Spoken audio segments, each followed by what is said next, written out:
एक दिन एक छोटे से गांव पंचपुर में दो दोस्त रवि और श्याम आम दिन की तरह नदी के किनारे बैठकर बातें कर रहे थे। श्याम, क्या तुझे कभी ऐसा नहीं लगता कि हमारे गांव में कुछ अजीब है? अजीब? भाई, गांव तो वही पुराना है। कहाँ की अजीब बात कर रहा है? नहीं, मैं सच कह रहा हूं।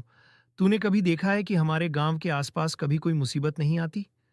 न तो कभी सूखा पड़ता है, न बारिश ज्यादा होती है। सब कुछ हमेशा ठीक रहता है।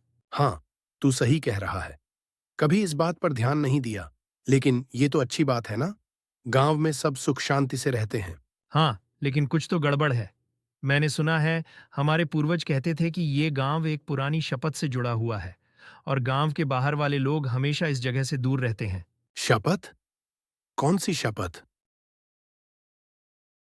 मेरी दादी कहती थी कि ये गांव किसी पुरानी देवी की रक्षा में है। देवी ने एक शपथ ली थी कि जब तक गांव के लोग ईमानदार और अच्छे रहेंगे, तब तक ये गांव हर मुसीबत से बचा रहेगा। और अगर लोग ईमानदार ना रहे? तो गांव पर विकट संकट आ सकता है। ये तो सिर्फ कहानियां हैं। ऐसे कैसे हो सकता है? तभी गांव का एक और व्यक्ति रामू काका वहां आता है। तुम दोनों क्या बात कर रहे हो? काका, हम गांव की पुरानी शपथ के बारे में बात कर रहे थे।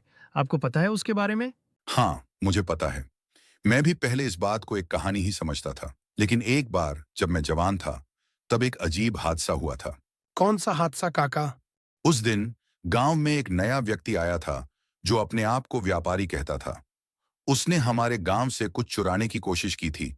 एक छोटी सी मूर्ति जो गांव के मंदिर में रखी थी। उस रात गांव के आसमान में अचानक अंधेरा छा गया और ऐसी बिजली चमकी जैसे कभी नहीं देखी थी। गांव के सब लोग डर गए थे। फिर क्या हुआ? अगली सुबह वह व्यापारी गायब था। उसका कोई पता नहीं चला।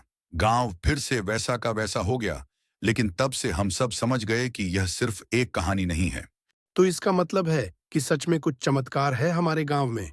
हाँ, और हमेशा याद रखना, यह गांव तब तक सुरक्षित है जब तक हम अपने विचार और कर्म शुद्ध रखते हैं।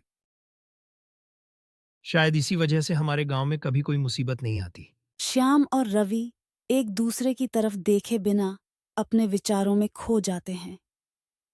आज उन्हें समझ आ गया था कि गांव की शांति का असली राज उनके अपने हाथों में है।